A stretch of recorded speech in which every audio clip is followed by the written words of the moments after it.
This is just conceptual. You want the dog to understand that being by your side is Disneyland. I am constantly, there's a spectrum of reinforcements, by the way. I've talked about this, but, you know, a tone of voice is a reinforcement. It could be a negative consequence, or it could be a reward. If I say no, it's a correction. If I say good boy, good girl, it is a reinforcement. It is a reward.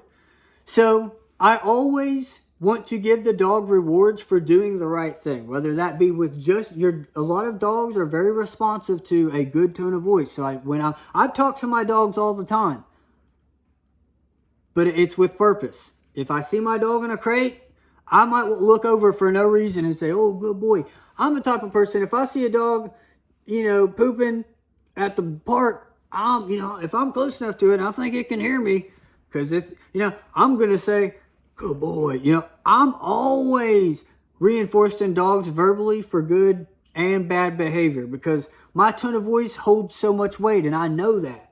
And once you read my book, you're going to understand how to use tone of voice and body language as reinforcers, okay? And it's all about timing, because dogs have associative memory, okay? So, and humans have episodic memory.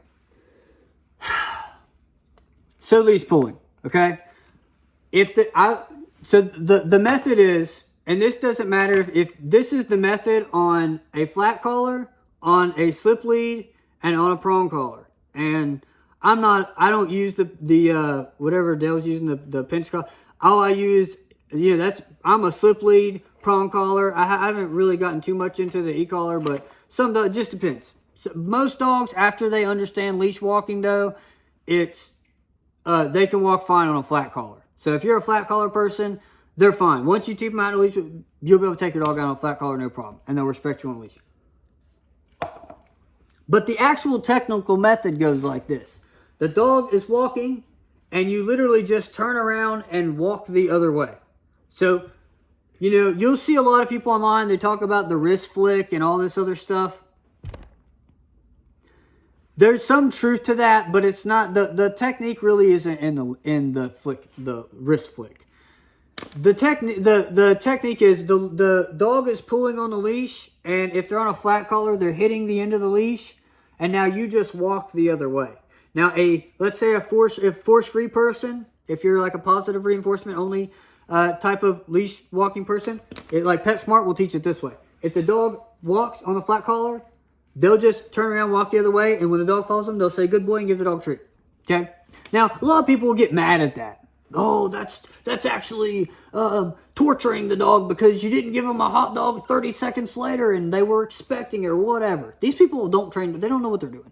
So don't listen to them unless you want to. All right? You want to watch Dale. He just got fined. Rumor has it he just got fined by his HOA $25 for driving around his neighborhood wondering what's going on in the dog training world. If you want to listen to that, hey, more power to you. All right? But that's how a force-free person will train it. The dog pulls on the leash. Boom, they get to the end of the leash. You literally just make a 180 turn and walk the other way. When they follow you, when they realize, oh, good boy. That method works for a lot of dogs. And the dog, a lot of times, will, if you do that, a few training sessions every single day for like 6 weeks, the dog will figure out how to walk on a leash. And now, okay. Now, that's with the flat collar. That is the force-free way.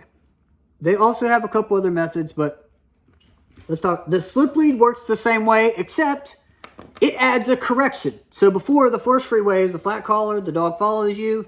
You give them a high-value reward. Remember that kibble, maybe in an environment may not work, but you want to do this, again, in a neutral environment as possible. Do this at the softball field if you don't have a place, if you don't have a way to do this, front yard or whatever. If you live in an apartment, go to a softball field and do this exercise. The dog pulls. You walk the other way, okay? And then the dog comes to you, say good boy or whatever, give it a treat. That's it. All right? And most dogs are going to figure that out, and most dogs are going to be fine, okay? Now, some dogs, like a dog that you get it from the shelter, a lot of times they have no idea that they're on a leash, and their owner didn't know what to do with them, right? Now, you might add a slip lead, a prong collar, and what happens with these tools is, I'm not going to get into tool safety, okay? Read the manual. Read the instructions. That tells you the tool safety. I'm not going to waste my time telling you something that you could read on the pamphlet or whatever when you buy it. So you got the prong collar on, or the slip lead, and the same thing happens. Okay? Very simple. Don't listen to the word salad, because these people don't do this process ever. Go listen to Robert Hines and what he thinks about leash pulling, and then go watch his videos of him. He gets pulled around by every dog. Which is great. But when you're working with somebody in real life who's dealing with a dog that's trying to pull into the neighbor's yard because there's a barking dog, whatever he's got going on don't work. Okay, so I'm telling you that when you work with real life people, you end up in situations where this word salad and all this, it doesn't work. So, right? I'm going to tell you something that actually works in real life. If you don't believe me, go to the shelter, get a dog, test what I'm about to tell you. Now, the dog is on boom. So now the slip lead or the prong is offering a correction. So when the dog just jets and pulls, just boom, it offers a correction. So now the dog says, I get corrected when this happens. And when my handler gives me a high value reward, when I don't pull, I get a hot dog. I use hot dogs. I pay my dog in hundreds. Pay your dog in hundreds. Pay your dog in hundreds. Don't give them kibble for this. I give my dog hundreds. All right? I don't care. I don't care what people who don't train dogs have to say. Okay? The dog pulls, boom. He gets a $100 bill. Here's a piece. You don't want to just feed your dog too many hot dogs, but be reasonable. Give him a little piece of the hot dog. Okay? Very simple. Correction when this happens. And hot dog when this happens. And a good boy. And a pet. Wow. Now, dogs are smart, right? Dogs are smart, right? So guess what the dog learns? Now, my CBS people should be able to answer this. This is the law of Edward Thorndike. Here we are. We're back to the basics. Notice that there hasn't been word salad this whole time. And if anybody wants to tell me that I'm wrong, be a man and offer a solution. Be the man in the arena that Teddy Roosevelt talked about. Be the man in the arena. Don't be the guy in the crowd that's throwing tomatoes at people out here that are actually doing shit. So give me a solution if you're going to criticize my method.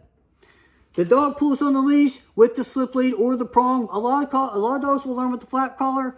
A less high percentage are going to need a slip lead, and a smaller percentage will need a prong collar. Okay, that is what I've observed. Most dogs, it just depends on the dog, but that's what the case is for most dogs. Bam, the dog pulls, correction, bam. The law of effect by Edward Thorndike. My members should be able to say, organisms repeat behaviors that bring reward and avoid behaviors that bring correction. Now, when I hear these dum-dums criticize that statement, okay, I'm not going to sit here and justify it. Just think about it for a few seconds. You got this bumbling guy riding around in his neighborhood talking about Edward. You got Robert Hines in his fart basement, with the dirty hands, who's going on these rants and raves, gonna say that Edward Thorndike is wrong about something that's so simple. That, you know what they say, that geniuses they just simplify things for people. That's all Einstein ever did was just made something a little bit more simpler. Okay? So we are here, CBS, because obviously there's more than just me. So I can't take credit for everything. But as members, that is what we are here to do. We are here to simplify it for everyday people. And you have people a lot of people on YouTube that you see, like the canine, they get a lot of views and they're famous because they're really, really good with sport dogs. And sport dogs, when you see a German Shepherd going through all this stuff and doing all this and healing, people love that because those dogs are beautiful. You know, I've been out with beautiful German Shepherds, and it is like, you know, as men, I had this conversation with somebody one time, and I was just basically saying that, you know, you're used to getting compliments all the time on how beautiful you are. So to you, if you went 2 days and nobody complimented you, you'll be saying, you're looking in the mirror coming out the bathroom saying you're ugly. okay? Just because you've been in the house, you ain't been nowhere, and you don't have people complimenting you all the time. That's probably why you feel depressed right now. I've told this anyway. But being out with a dog is like the attention of a beautiful person. Like being with a really beautiful dog. Anytime I've ever been out with a really high drive German Shepherd, all what I'm trying to say is that these dogs that you see on YouTube get a lot of views because they're so beautiful that people can't stop looking at them. But it's not the case. Most people are, when you hear people that are criticizing those people are on a whole nother level doing sport. So their methods and they've got this reinforcement schedule. The reason why they're talking about the 4 quadrants is because those people are so specific about their reinforcements and their reinforcement schedules. And they spend hours of their life with that dog getting their reinforcement schedule right. Because even if you have a German Shepherd, what they do is not easy. So hearing some poop butt just criticize those types of people for no reason and they got nothing to show for it, aka Dale McCluskey criticizing Top Dog.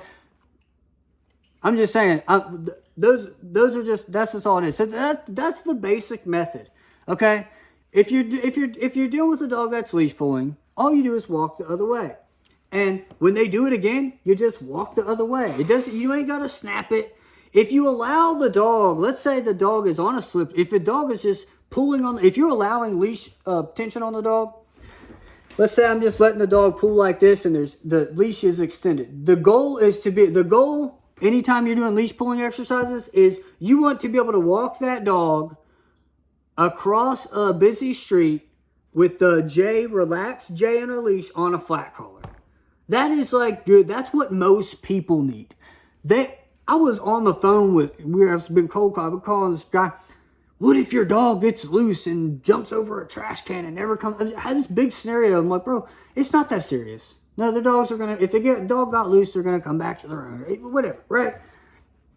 It's not that serious. And it doesn't take that long. And dogs learn it pretty quickly. The goal for most people is to be able to walk with a flat collar and a J on the leash and walk to a busy street. And I say, have a dog that if you needed to fly and move somewhere, if you want to go on a vacation or Hawaii or whatever, you're going to leave overseas, have a dog you could take with you and walk it through the airport and it wouldn't pull and it would be a great dog. That's the goal for most people. They just want a dog that they know that if they took it on vacation, it could behave and be a really good, impressive dog. That's what most people want. So that's the leash pulling method. It's very simple. The dog receives a correction when they pull. After a lot of neutral reinforcement. I've already talked about that. But once you get to this stage where you're actually when you get to the technique stage, you're letting the dog give itself a correction when it pulls, and then you're getting it a reward when it does the right thing. And it's that simple. It's that simple for every behavior. I don't care. Not everything, but I'm saying, generally speaking, with dogs, if you're dealing with a dog, you need to understand that the dog has a short-term memory, and science says 2 minutes. A dog has an associative memory, okay? And a human has episodic memory, okay? That's why dogs don't build houses. That's why they don't do banks. That's why they don't give loans to each other, is because their memory is different. So, associative memory and reward and correction. The short term, if you understand to give a dog a reward at the right timings, at the same time, the 2-second rule, if you give the dog a reward for a behavior or a correction with the behavior, as long as you do it at the right time, which is the exact time you have to correct it or reward it in the moment. Once you get that style of relationship with your dog, everything else is like riding a bike. Dogs are that easy. Don't let anybody word salad you to death. Okay, thank you.